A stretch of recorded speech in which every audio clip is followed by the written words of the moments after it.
Criano mandou aqui, ó. Marcos, e lá no espaço, era tranquilo pra dormir? Os astronautas ainda comem aquelas pastas de dente com sabor de comida? Tipo a gente vê em filme?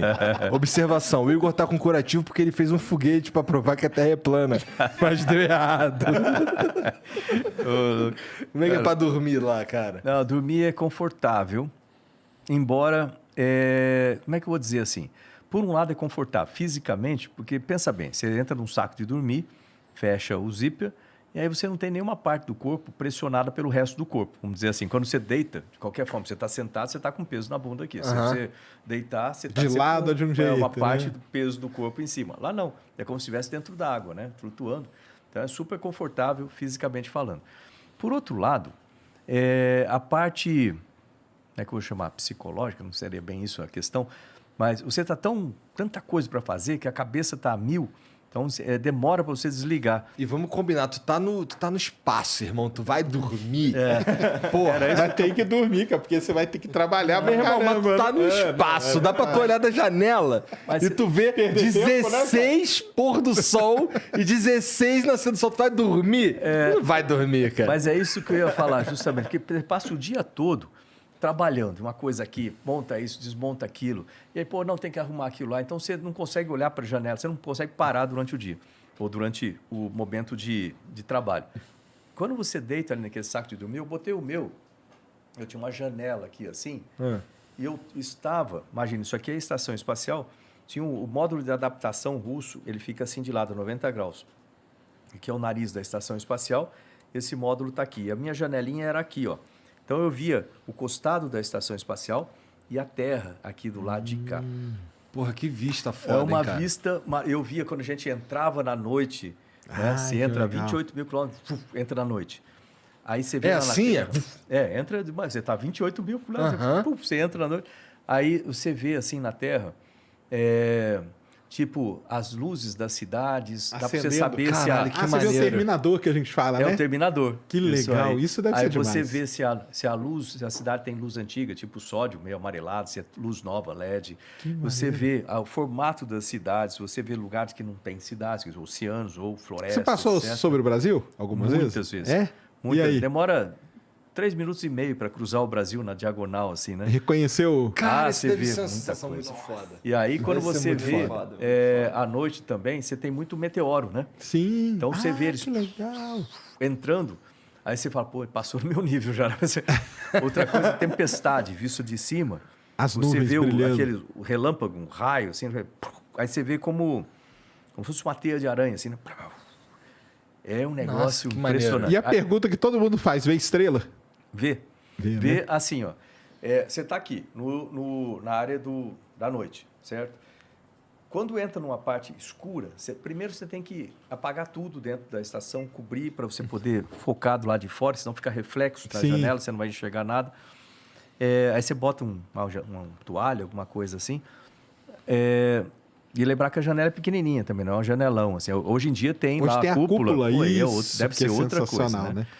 E aí você consegue ver.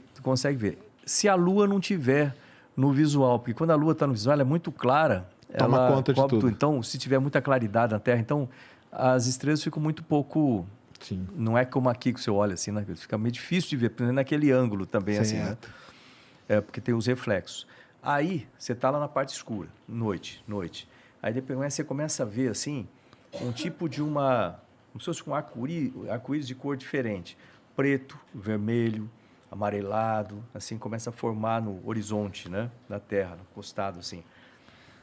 Aí você vai vendo aquilo, vai aumentando de largura, aí no meio aparece o Sol, né? Que é de que cor? Aí você, chega... Só que você não... tecnicamente é branco, né? Só que você não pode ficar olhando para ele, porque aquela janela não tem proteção de ultravioleta. Se você olhar, você queima a retina. Então, você para de olhar naquela hora que você começa e para. E aí você entra do lado do dia, né? Passa o terminador do lado do dia agora. Aí no dia, cara, você vê... Lembrando o seguinte, né? Deixa eu... Pô, tem uma caneta aí? Vou fazer um desenho aqui. Fazer um desenho aqui que fica mais fácil um desenho. Lembra assim, né? Aqui está... Depois eu mostro para vocês. Pô, tá aqui, Deu certo? Não? Aqui está a Terra. certo? Equador, né? Você está em órbita, assim, 51 graus com relação ao Equador, certo? É mais ou menos isso aqui, né? Na Terra, Tá. Equador, você está em órbita aqui, 51 graus com relação ao Equador. Então, aqui você tem uns, né, sei lá, América do Norte aqui, América do Sul, aí lá África e etc. Então, imagina que você está subindo aqui, né? Está subindo, Paraná. Você não chega no polo, né? Quando você está quase chegando lá, você começa a baixar do outro lado. E aí você, à medida que você deu uma volta, fez uma órbita, a Terra girou 1h30, vamos dizer assim. E aí quando você vem aqui, você passa em uma outra órbita. Você defasa, né? Pro leste, né? Você defasa para o oeste. Você defasa um tanto de correspondente a 1h30. Por isso que quando você vê no centro de controle da NASA, Você vê aquela senoide lá, o né? mapa aqui, né, da Terra, Equador, tal, e assim por diante, né? Não. Aí você vê mais ou menos como fosse uma senoide, faz isso aqui, Entendi. e aí depois a próxima vai passar por aqui, e a outra mais para lá, você vê algo assim. Entendi. Entendeu? Cada órbita lá. O que eu quero? Por que eu estou mostrando isso? Fora os polos, que você não passa por cima, o resto você vê praticamente tudo no planeta.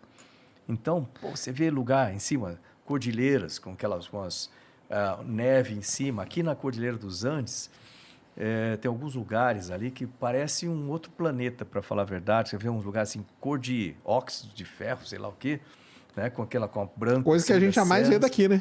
Pois é.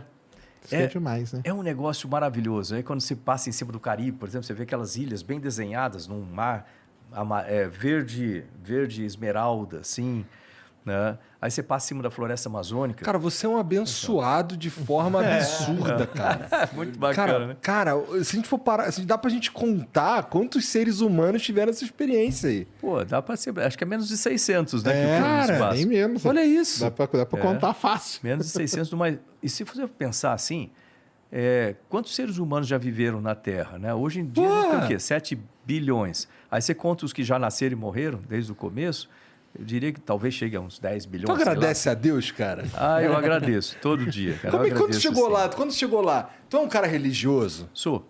Quando tu chegou lá, reforçou tua fé ou deu uma enfraquecida nela? Reforça, mas reforça sim. Deixa eu colocar isso de uma maneira que eu acredito em Deus, eu acredito nas coisas boas, você fazer coisas boas. Eu vivo falando, eu tenho uma live que eu faço todo dia de manhã, chama Diário de Bordo.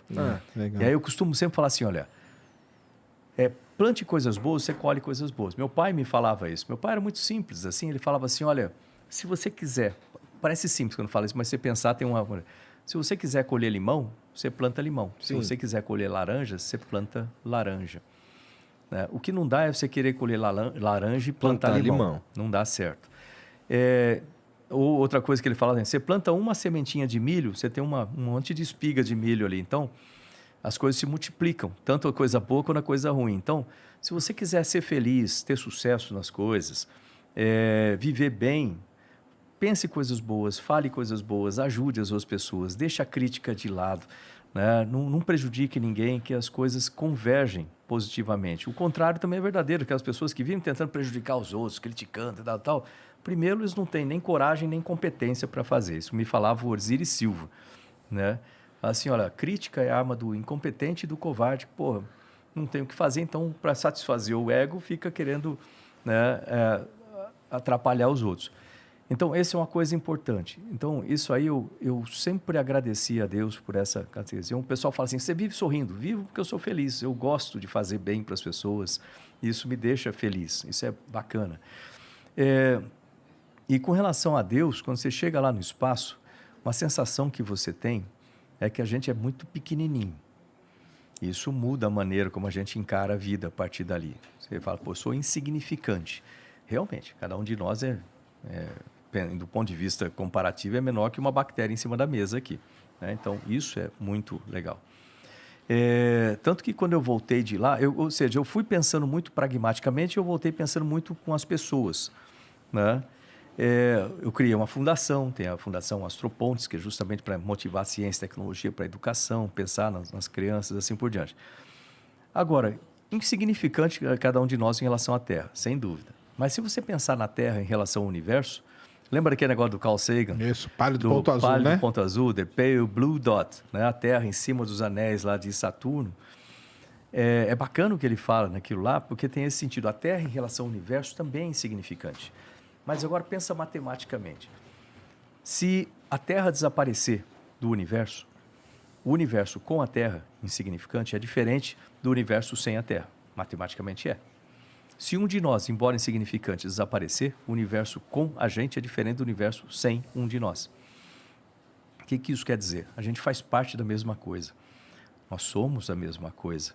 E se nós somos a mesma coisa, aí volta aquela coisa do meu pai, por isso que eu falei primeiro, é a chamada regra de ouro. Trate as pessoas do jeito que você quiser ser tratado. Por quê? Se nós somos a mesma coisa, se eu fizer mal para você, eu estou fazendo mal para uma parte de mim. Porque nós somos a mesma coisa. Nós a mesma coisa. Se eu fizer bem para você, estou fazendo bem para uma parte de mim. Aí faz tudo o que eu falei antes, igual o Steve Jobs fala, conecta os pontos atrás. Isso aí. Então, funciona assim. Então, eu acredito em Deus, mas não é que Deus fica lá em cima jogando raio em alguém que faz alguma coisa errada, completamente diferente. Eu acredito num Deus que está dentro de cada um de nós, que é tudo que existiu, é tudo que existe e é tudo que existirá, e a gente é parte disso. Se a pessoa não quiser falar em Deus, pode falar de universo que funciona da mesma forma. Por isso que eu acho que a gente é a parte de tudo isso. Não é exatamente um teologismo, talvez um teosofismo, mas funciona mais ou menos desse jeito.